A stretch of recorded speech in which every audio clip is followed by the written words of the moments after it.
It's such a joy to have you, Chris. And Chris is going to be teaching today. Chris, as I told you earlier, some students are away, so it's only a few that will be teaching. But we do hope and pray that you will give the full counsel of the Lord. And I will let Chris introduce the friends. But it's over to you. I don't think we need interpretation. You guys are okay. Yeah, you just have to speak slow and clear. Not roll your words. Okay, let's give Chris a hand. Thank you. Is it okay if I sit? Is that okay? Yeah. Well, it's good to not have to speak through a translator because I struggled with that a little bit last year. But I can say Mulwaney. That's the one, Mulwaney is the one word that I remember from last year. So, Mulwaney and Molo. So, good to see all of you. Were you all here last year? Who was not here last year? Okay, so last year, okay, so most of you remember me from last year. It's really good to be back. I really enjoyed being here last year. It was a life-changing experience for me. I'm beginning to really love your country, and I went back after our 2 weeks that we spent here in South Africa. I went back to the United States and got to share about all of you guys and tell the stories that we experienced over here, and saw some amazing things happen back in our country because of our ministry to you all here. And so, in fact, I enjoyed it so much, I begged to come back again this year. And I'll probably beg to come back again next year. So, but not only did I beg to come back, I actually brought some friends with me. I wanted to introduce you to some of our church people that wanted to come over here and take a trip and see your country. And we're going to go to the Pondo Lands later on this week. So we're going over to Mount Frere and some other villages over there. We're going to do some ministry over there. So I wanted to introduce you to my friend Stephen. This is Stephen McNeese. And Trisha. These guys are really excited to meet you. And Levi Mead. I didn't tell them that I was going to do this, but I'm gonna have you guys share like the most interesting thing, except for your beard, Stephen. You guys ever see a beard like that? I was gonna have you guys just real quick just share the most interesting thing that you can think off the top of your head about yourselves, so that these guys can get to know you just a little bit more. Okay. Well, I'm Stephen, and I don't know if it's interesting, but I had the privilege of having my first son about 6 months ago. Oh, yeah. So I have a son that his name is Peter Alexander. And if you guys are in Bible college, you know the story of Peter and who he was with Jesus. And so that's who we named him after. And so yeah, that's the exciting new thing for me. Yeah, and thanks for having us. Beautiful country, just getting to be here and getting to see y'all's love for the Lord and what you're doing, and excited for what God has for you. So, yeah. I'm Trisha. I have 2 kids, and I think the coolest thing I can tell you guys about my kids is that they came to Christ right after the group got back to America last year from meeting you. We had a service at our church, African style, and both of my kids came to Christ that day. Because of your culture and what you guys taught our leadership, so that was really, really special for us.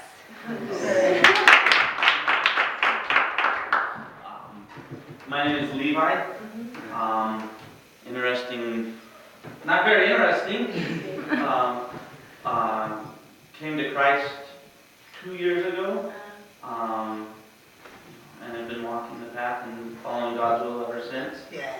And wound up here, and am beyond blessed for my family and friends that I've made since. And I'm just very blessed and thankful to be here. Thank you.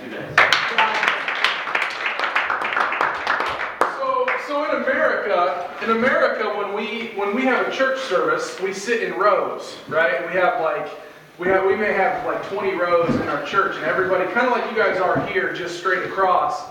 And so when we went home last year, we were impacted so much by the way that you all do church, like in your villages, like in the homes and in the huts, and how everybody just kind of sits in a circle. And the people that preach usually stand right in the middle. We were so impacted by that and enjoyed it so much that we went home and did that in our church. Our people really enjoyed it for a little while. And yeah, one of the coolest things was Levi and their kids following Jesus because of the stories that they heard from what happened over here. And so you guys are making a difference all over the world. You don't even know it. You don't even know how you impact people. And I know that many of you want to impact your villages and you want to impact your cities or wherever home is for you.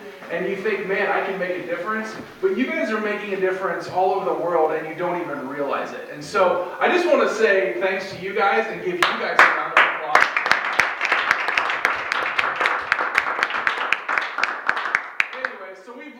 We've learned a lot of things about your culture, and our prayer is that our church back in the United States, it's in the state of Colorado, it's called Grace Church. Our prayer is that we can do more of these trips, come over and visit you guys more often, and hopefully help spread the gospel with you all to your country.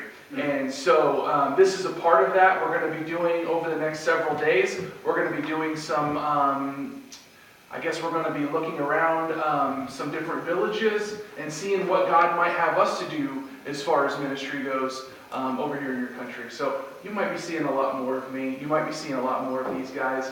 And hopefully you see less of Stephen's beard next time. Okay. We like to give Stephen a hard time. We give him a hard time about his beard because he's so bushy. But, anyway. Justin. What's that? Justin. What about him? Justin, yeah. He actually wanted to come. Many of you remember Pastor Justin and his wife Tricia from last year. He actually stayed behind this year because he's preaching and taking care of the church stuff. He couldn't get away this year, but they're doing very well. And very excited to hear about how all of you are doing because they made many friendships with you all. And they've been asking about you and making sure that we take good reports home about how everybody's doing. And so yeah, they were sad they couldn't get away from the church, but there was so much stuff that they had going on. If you guys remember, Justin is the lead pastor of our church. I'm one of the pastors, but Justin is the lead pastor. So he's got a lot of responsibility, and I don't really have any responsibility, so they send me over here. I'm kidding. So no, they're doing very well, and they're very excited about our partnership with Pastor Kelly and potentially hopefully making a big difference in South Africa, helping you guys serve. It's really good to see you. How are you? Good, very good. So, anyways, what time do we have till this morning? I want to make sure that I'm respectful of your guys' time. Are we done at noon? Are we done at 11? What time do I need to be over? We've got a 5 minutes break at 10 o'clock and then at 11 we've got 30 minutes. Okay, so we have until about 11? Yeah. Okay. Well, we'll try to get through some stuff. What I'm going to be teaching you this morning is not really academic stuff. Okay, I'm going to be talking to you more about life application things. And so I want you guys to understand that from the get-go, that I'm not going to be teaching like church history or a survey of the New Testament or the mission trips of Paul or whatever it might be. I want to talk to you guys about some practical things.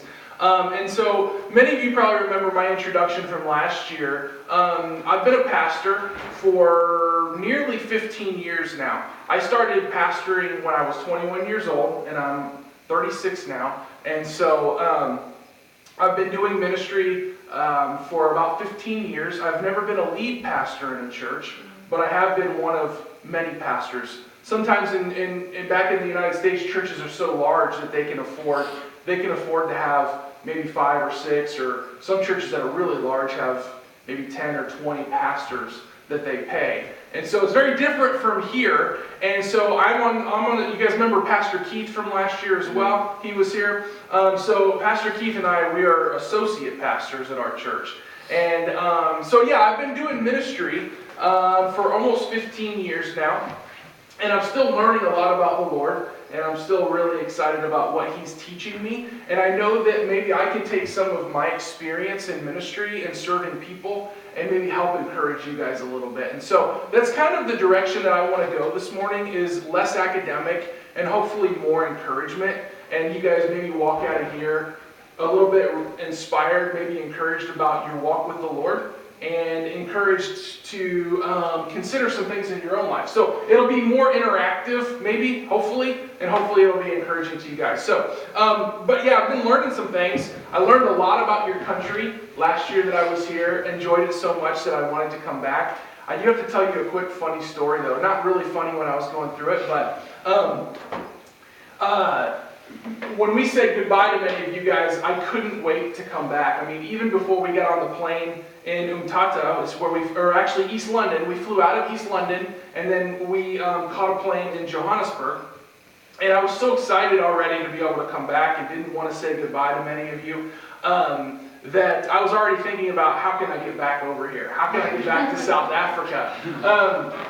And for many reasons that you guys don't even understand. You guys are such a blessing to be able to speak to and to be able to teach, because you're with me, you're interactive, I can tell you're paying attention. And so it's really a blessing to somebody such as myself to be able to speak to you guys. But I learned some things about myself. I learned that I don't know what I caught or what I ate or whatever it might have been over here, but I got on the plane in Johannesburg. And how many of you guys have been on a plane?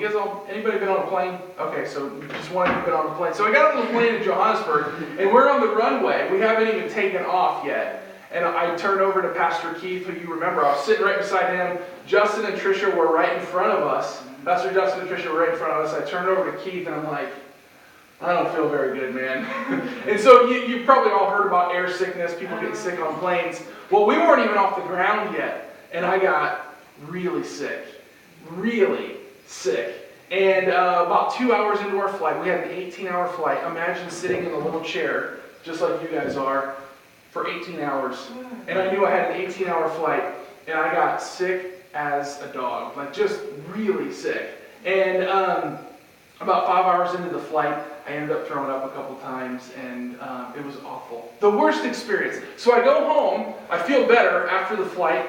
I go home, and I think I got a flu bug or something, some sort of virus, I don't even know. I ended up going to the doctor when I got home because I was sick for like 2 weeks straight after that. I had a 105-degree fever, and went to the doctor, and they were basically, you must have caught the flu or something while you were over there, and didn't really have anything for me, but had all these people that were like, Chris, how could you ever go back to Africa? And I'm like, you know what? I would do it all over again in a heartbeat, because I loved it so much over here and enjoyed you guys so much. So, small price to pay, but it was not a fun flight, especially for Keith, who was sitting next to me, and I'm throwing up in these little bags, and he was just kind of huddled down, didn't want anything to do with me, and yeah, so, tough trip, but very excited to be back here, very excited to bring our new friends back with us. So hopefully you guys get some time to meet these guys. They're super great people, very cool, much cooler than myself, much funnier than myself. Not better looking though. I would have to say I'm better looking. So, anyways, we've been I've learned a lot of things about your country, and the sickness was just one of those things. Like, I have to be really prepared that I don't get sick again. My wife told me before I got on the plane a couple days ago. She said, if you get sick again, you're never going back to Africa. And so I have to learn how to take care of my body when I'm here. But anyways, I learned some things while I was here last time. I learned how really it only took me a couple of days to understand that you guys are not very different than us. Honestly, I was not expecting that. I was expecting, obviously, a very different culture. I was expecting maybe different goals in life. I was expecting, I don't know what I was expecting, but I learned that you and I are very similar. You're very similar to these three. We all kind of want the same things in life. We all want to have family. We all want to find love. We all want to follow Jesus in this room. We all want to be successful. And we all want to make a difference in life. And that's what I learned. Like, I thought that was one of the neatest common bonds that you and I have is the fact that we all want the same things in life. Even though your country looks very different than mine, your cultures are very different than mine, the fact is that we're not really that different at our core. And so hopefully that encourages you guys a little bit, but I want to tell you a little bit more about myself and maybe a little bit of my background. I went to Bible college just like you guys. I went to 3 years of Bible college, and I was one of those students that sat in the back row, and we had very large classrooms. We might have had 50 or 100 students in some of our classrooms.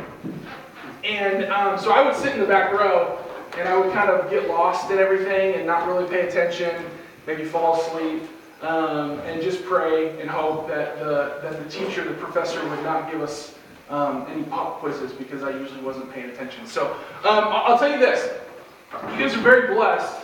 You all are very blessed to be able to be in a Bible college like this and learn about the Lord and hopefully expand your knowledge and be prepared to go out into the world, into your families, your villages, your cities, and hopefully make a difference. And so I was not very different than you guys when I was in my late teens, early 20s, and I couldn't wait to serve the Lord. Let me ask you guys real quick, before we kind of get into the main portion of our material, what are your guys' hopes? What are your hopes and your dreams after you're done here at the Gatiana Bible College? Like, what do you want to do with your education that you're getting here? And feel free to just speak up, raise your hand, whatever you want to do. Just like, what are your goals when you're done? When do you guys graduate? You graduate in June? November. Oh, November. Okay, so your school's over in November. When you're done with your 2 years of Bible college here, what do you guys hope to do with the education that you're receiving?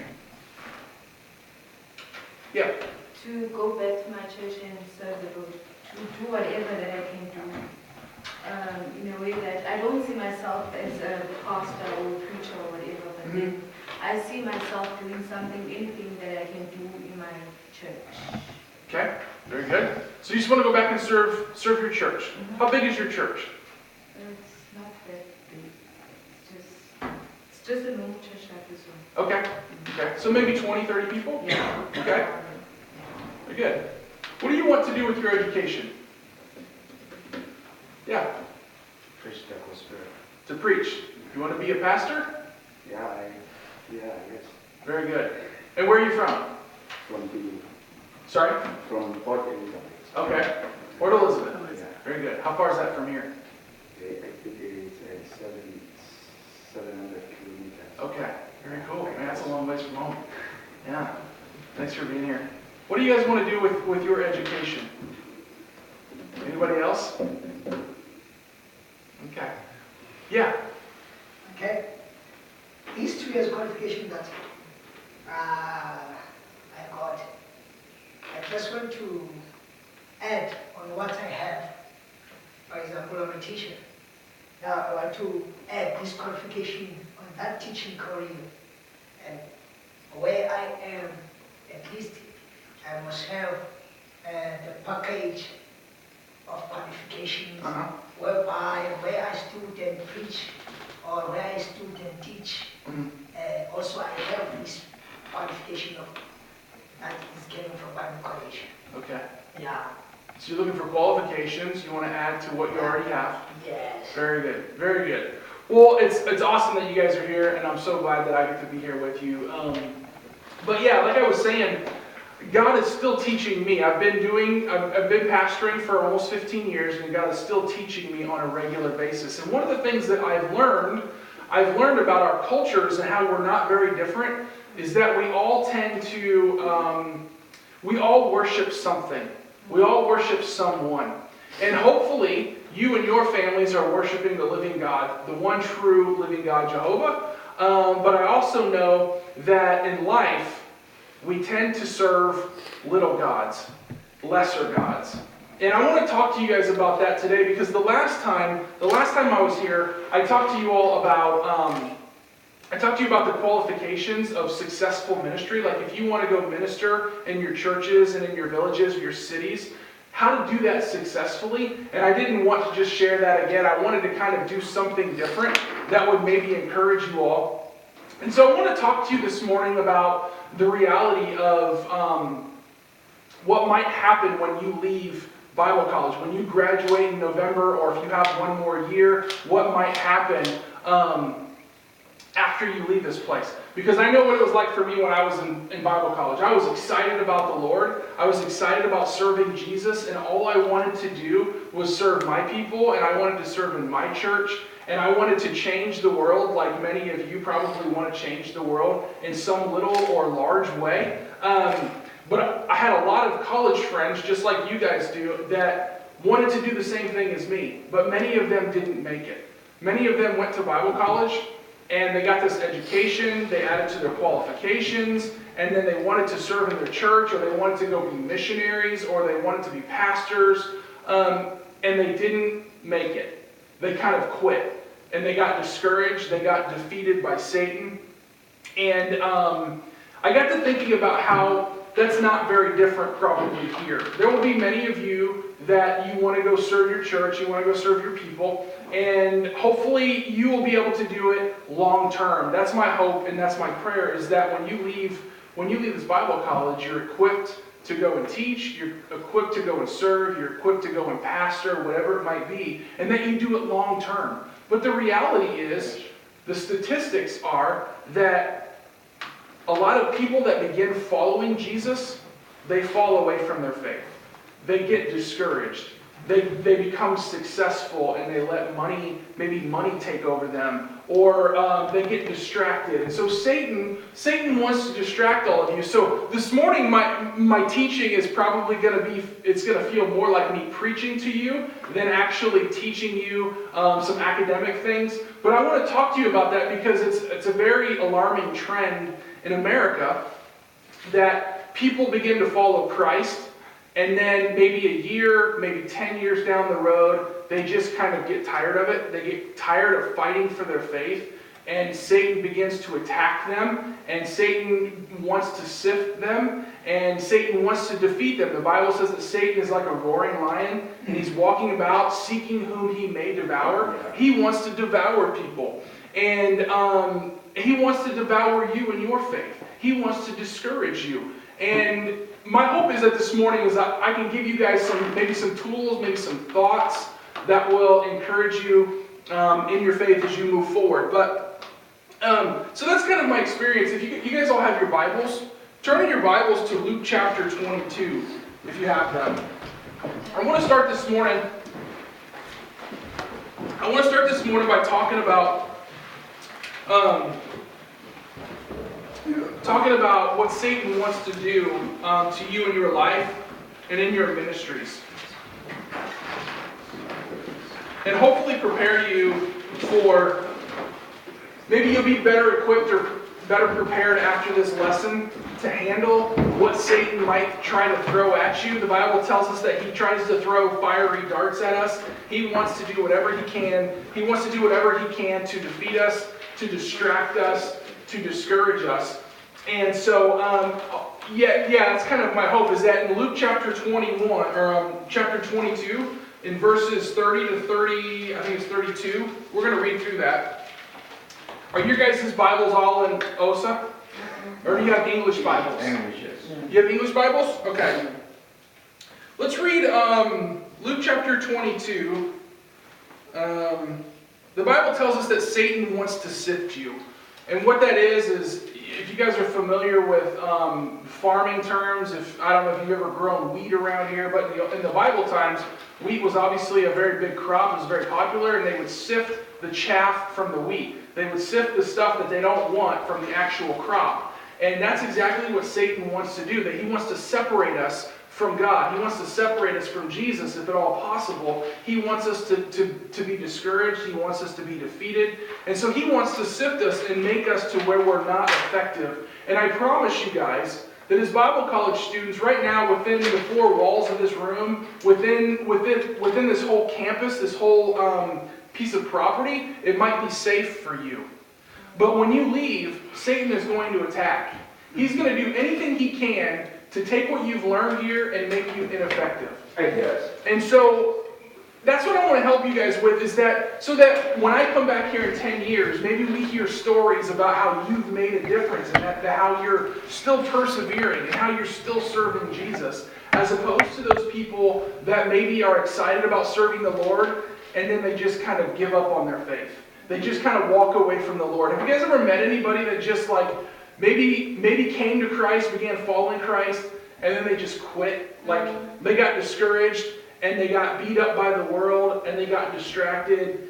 That's what I don't want for you guys. I want for you guys to persevere. And what Scripture tells us in Luke chapter 22, and we'll look at verses 31 and 32. And it says, Simon, Simon, behold, Satan demanded to have you, that he might sift you like wheat. But I have prayed for you, that your faith may not fail. And when you have turned again, strengthen your brothers. Satan wants to sift you like wheat. Satan wants to discourage you in your faith. But the good news is, you guys, is that Jesus is praying for you. Right. Jesus is interceding for you. Jesus is fighting for you. And as much as Satan wants to defeat you and he wants to destroy you and your ministries and your faith, Jesus wants you to be encouraged just as much as Satan wants to defeat you. And so Jesus is praying that you will not fail. I'm praying that you will not fail. I know Theo is praying that you won't fail. Lawrence is praying that you won't fail, but that you will persevere to the end. So how do you get to your days of when you're 50 or, Lawrence, how old are you? I'm too old and 57 years. You're 57 years old. So how do you get to the point where you're 57 like Lawrence and you're still traveling from village to village and preaching the gospel of Jesus Christ? This is a picture of success right here. This is a picture of perseverance. And this is what I want for you guys to be in your older days, making a difference for Jesus Christ and His church and in His kingdom. And so that's what we're going to talk about today. But here's the sad reality. Many people don't make it. They quit. Life gets tough. Life gets hard. You lose loved ones. You lose jobs. Tragedy happens.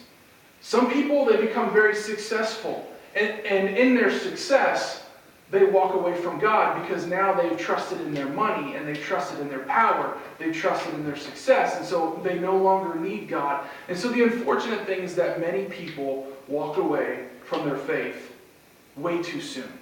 And they walk away from ministry because it's no longer easy. It's no longer convenient. Maybe they've suffered persecution. Have any of you guys suffered persecution, maybe in your towns or in your families for your faith? If you have, yeah. So you know it's real, and sometimes it's easier to quit than it is to fight through those persecutions. And so some of us, sometimes we become like Peter. You guys remember Peter in the Bible? When Jesus said this right before he was crucified, he said, Peter, Satan has asked to sift you. Peter, Satan wants to separate you from me. And Peter said, no, Christ, no, I will never deny you. And what do we know about Peter? What did he end up doing?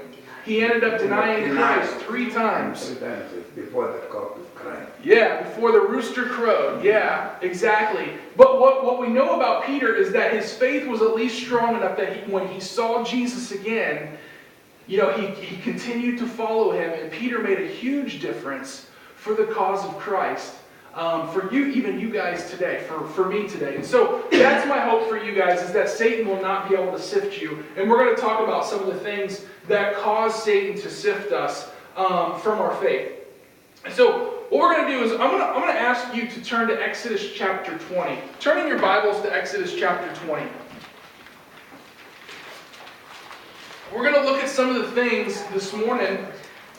We're going to look at some of the things that Satan tries to use, some of the tools that he tries to use to get you to quit on your faith, to stop walking in the ways of the Lord, to give up on ministry when it gets tough. We're going to talk through some of these things and hopefully give you some tools and resources to combat that, to be prepared for it when those times come.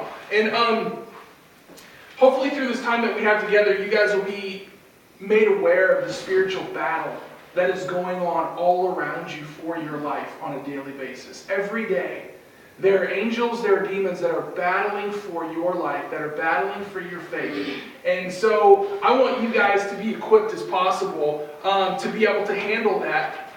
And so I want to turn your attention to Exodus chapter 20. Let me get there real quick. And we're going to talk through some things that are very Old Testament, but they're also relevant to where you're at today. Okay? And so we're going to read through the 10 Commandments. And I thought what we would do is maybe read through Exodus chapter 20, verses 1 to 18. Okay?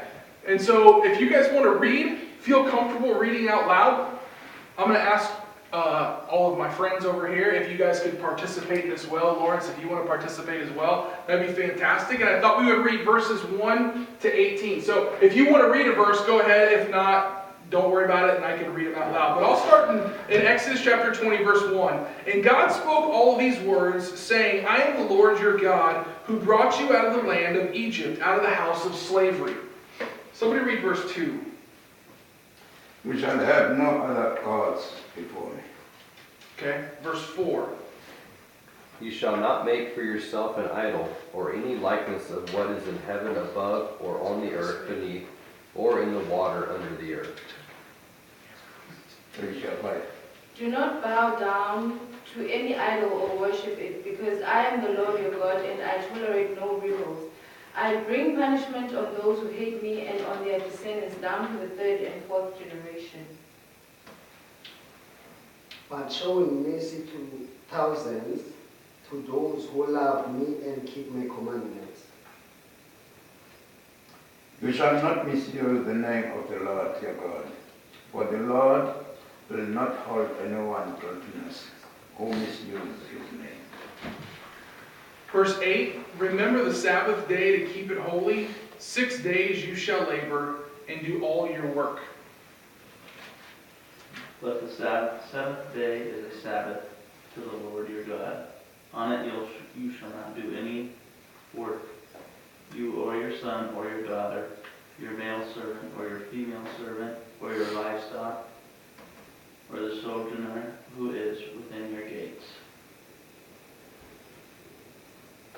For in 6 days the Lord made the heavens and the earth, the sea and all that is in them, and rested on the 7th day. Therefore the Lord blessed the Sabbath day and made it holy. Honor your father and your mother, so that you may live long in the land the Lord your God is giving you. You shall not murder. Do not commit adultery. Do not steal. You shall not bear false witness against your neighbor. You shall not covet your neighbor's house. You shall not covet your neighbor's wife, or his manservant, or his maidservant, his ox or donkey, or anything that belongs